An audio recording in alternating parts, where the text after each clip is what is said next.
अस्सलाम वालेकुम, welcome back to my channel. उम्मीद करती हैं आप सब ठीक होंगे।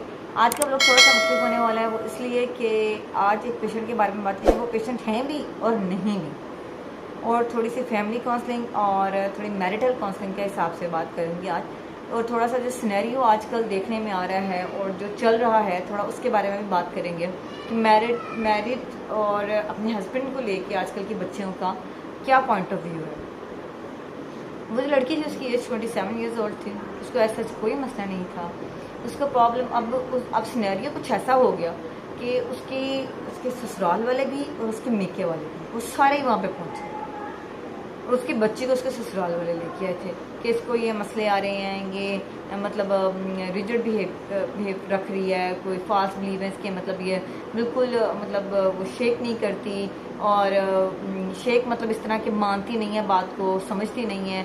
तो उसका हस्बैंड भी ये बात बार बार कंप्लेन कर रहा था कि ये एक बात पे ज़िद करती है, अड़ जाती है, समझती नहीं है। कुछ बात समझाने की कोशिश करता हूँ, कुछ माँ की या बहन की, तो उस बात को लेके बहुत ज़्यादा रिजिड है।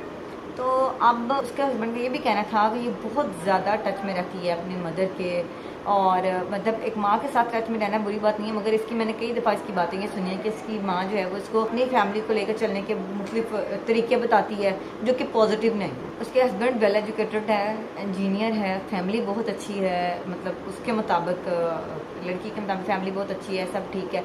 तो फिर अब उसको क्या प्रॉब्लम है? अब प्रॉब्लम उसको ये है कि वो अपने हस्बैंड को कंट्रोल करना चाहती है। वो चाहती है कि सब उससे इजाज़त लेके काम करें। वो उस घर की अब एक्सप्रेशन वाली हैबिट है कि भाई मैं सुपीरियर हूँ, मैं सुपरवाइज़ करूँ इन चीज़ों को। तो वो ये चीज़ चाहती है कि मैं अपने हस्बैंड को वो करूँ।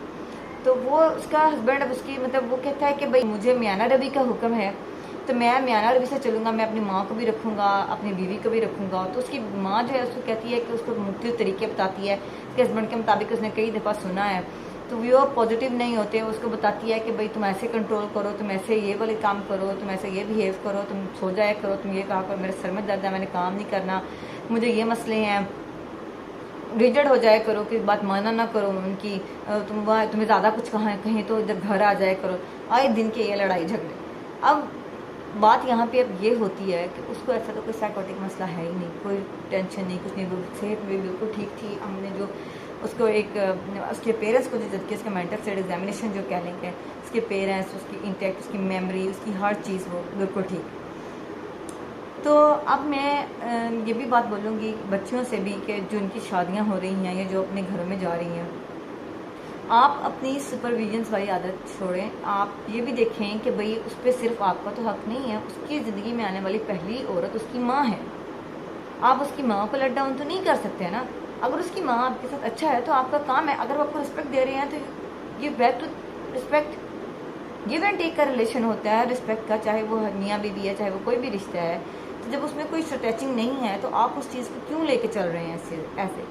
फिर माओं को भी ये चाहिए कि जब वो अपनी बेटियों की शादी कर देती हैं तो उनके मामलात में कम रहा करें, ज़्यादा बोलना या उनको ज़्यादा मशवरे देना ये आप कम कर दें। बच्चियों को खुद से सोचने दें कि उन्होंने क्या करना है। रवैयों में फ्लेक्सिबिलिटी लाएं, अपनी बेटी को समझाएं कि वो हर आर्ग्यूमेंट में जीत नहीं सकती, वो आर्ग्यूमेंट में हार ना सीखे। हारेगी तो खुद ही जीत जाएगी। जब आप अपने बच्चे को सब्र का मतलब नहीं समझाएंगे, उसको कुर्बानी का मतलब नहीं समझाएंगे, उसे एहसार का मतलब नहीं समझाएंगे, तो उसने सलूक का मतलब, अच्छा बिहेवियर का मतलब नहीं समझाएंगे, तो एक औरत से एक माशरा बनता है। तो वो उस माशरे को कैसे डेवलप करेगी? उस माशरे में तो बहुत सी नेगेटिविटी होगी, उस नेगेटिविटी से बहुत सारे मेंटल प्रॉब्लम्स, बहुत से मल्टीपल प्रॉब्लम्स, घरों में सुकून नहीं रहता और मसाइल बढ़ जाते हैं। अपनी बच्ची को ऐसे बनाएं कि वो हर माहौल में एडजस्ट कर सकती हूँ। इस बात से भी डिनाई नहीं करते कि भाई वायलेंस होते हैं, डोमेस्टिक वायलेंस, बहुत सारी चीज़ें सामने में आती हैं, मगर अगर आप एक पढ़े लिखी फैमिली से बिलोंग करते हो, आपको पता होता है राइट क्या है, रॉन्ग क्या है, कौन सा वायलेंस है, कौन सा अच्छा रवैया है। इस चीज़ में डिफ्रेंशिएट कर सकती है 27 साल की बच्ची, और वो पढ़ी लिखी है, समझदार है, तो वो उसके लिए ये चीज़ें मैटर नहीं करती। और ये बार बार ये कहना ये तुम्हारी चीज़ है, इसको उसको हाथ ना लगाने देना, ये तुम्हारा मेरा, ये जो कंपैटिबिलिटी आ जाती है ना जब बातों में, तो ये बहुत सारी चीज़ों से बंदा पीछे को चला जाता है। बच्चों के अच्छे मुस्तकबिल के लिए वालिदैन को उनको अच्छी तरबियत देना बहुत ज़्यादा ज़रूरी है। आप अगर ये चाहते हैं कि अब ये कहते हैं कि भाई वेस्टर्न कंट्रीज़, वो जैसे वो एग्जांपल दे रही थी वही बच्ची कि वेस्टर्न कंट्रीज़ में तो ये होता है कि वो मैरिड हैं तो वो अपनी फैमिली से अलग रहने लग जाते हैं। تو ویسٹرن میں جب بات کی جاتی ہے تو وہ ویسٹرن کلچر کے حساب سے اس کو لے کے چلا جاتا ہے. اگر آپ جس کلچر میں اسٹینڈ کر رہی ہیں یا تو پھر آپ شادی کے ٹائم پہ یہ شرط رکھ دیتی کہ میں نے رہنا ہی نہیں ہے.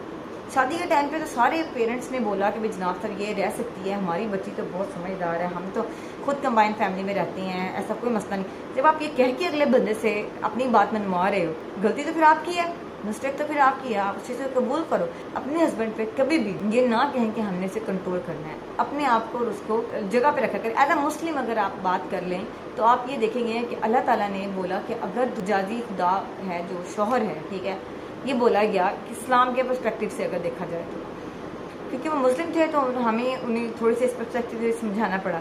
تو اللہ تعالیٰ نے کسی اور رشتے کو لے کے خدائی کا وہ نہیں بات کی, سوائے اس چیز کے کہ آپ کے شوہر کو آپ کا مجازی خدا بول دیا. تو آپ کو کچھ تو اس بندے کو رسپیکٹ دینی چاہیے کہ بھئی اس بندے کی. اور ہم سفر کا مطلب یہ ہے کہ ہم سفر بنا دیا. ہم سفر کا مطلب یہ ہے کہ آپ نے اس کی قربانیوں میں, اس کی مشکلات میں, اس کے اچھے برے وقت میں آپ نے ساتھ دینا ہے. تو آپ ساتھ دیجئے, اس کے لیے مشکلات نہ بڑھائیے. جو کہ آج کا ٹرینیور چل رہا ہے, فائنینشلی سٹریسز, گھر کو لے کے چلنے کے سٹریسر, بچے کی پڑھائی کے سٹریسر, یہ سٹریسر وہ. اگر آپ اپنے ہسبینڈ کو انہی سٹریسز میں گھمائے رکھیں گے, اس کو ریلیکس نہیں ہونے دیں گے, تو یہ مسائل بڑھتے جائیں گے. سو ہم فیملی کاؤنسلنگ اور بیسک کاؤنسلنگ کے بارے میں آپ سے اور بھی زیادہ بات کروں گی. تو فی الحال کے لیے اتنا کافی ہے. اب امید ہے کہ آپ کو اس چیز میں سمجھ آئی ہوگی, اور بچے جن کی شادیاں ہونی ہیں ان کو بھی یہ بات سمجھ میں آئی ہوگی کہ ہر آرگیومنٹ میں جیتا نہیں جا سکتا کہیں پہ بھی. میں نے اسے اسٹریس مینجمنٹ میں آپ کو بتایا تھا کہ کچھ چیزوں سے, کچھ جگہوں سے بندہ اوائڈ کر لیتا ہے جہاں پہ آپ کو نیگیٹیوٹی نظر آتی ہے. آپ نیگیٹیوٹی سے بچیں, اپنے اندر اتنی پازیٹیوٹی رکھ لیں. آپ یہ دیکھیں کہ اتنا سا ڈراپ زہر کا ہو نا, تو وہ چاہے وہ پورا ٹینک ہے, چاہے وہ پورا مطلب ایک کہہ لیں کہ بہت بڑا تالاب ہے, یا پھر بہت بڑی کوئی ایسی چیز ہے, کنٹینر, کچھ بھی کہہ لیں, وہ سارے کو زہر لودہ کر دے گا. اگر آپ کی سوچ میں اتنی سی بھی نیگیٹیوٹی ہے, وہ آپ کی سوچ سے, آپ کے معاشرے سے, آپ کی سب چیزوں کو وہ اتنا نیگیٹو کر, اتنا پوائزن کر دے گی کہ آپ کے لیے خود کے لیے سانس لینا مشکل ہو جائے گا. تو اپنے لیے, اپنے گھر والوں کے لیے پازیٹیو رہیں, اتنی پازیٹیوٹی اپنے اندر رکھیں, اتنی زیادہ پازیٹیوٹی اپنے اندر رکھیں کہ کوئی آپ کے لیے برا سوچتا بھی آپ کے سامنے بھی کھڑا ہے تو بھی آپ کو مسئلہ نہ ہو. آئے گا وقت اور چلا جائے گا. سو اوائڈ کریں نیگیٹیوٹی سے. اوکے, امید آپ کو اس ویڈیو سے کافی اچھی انفارمیشن ملی ہوگی. اوکے جی, اللہ حافظ. Thank you and subscribe my channel.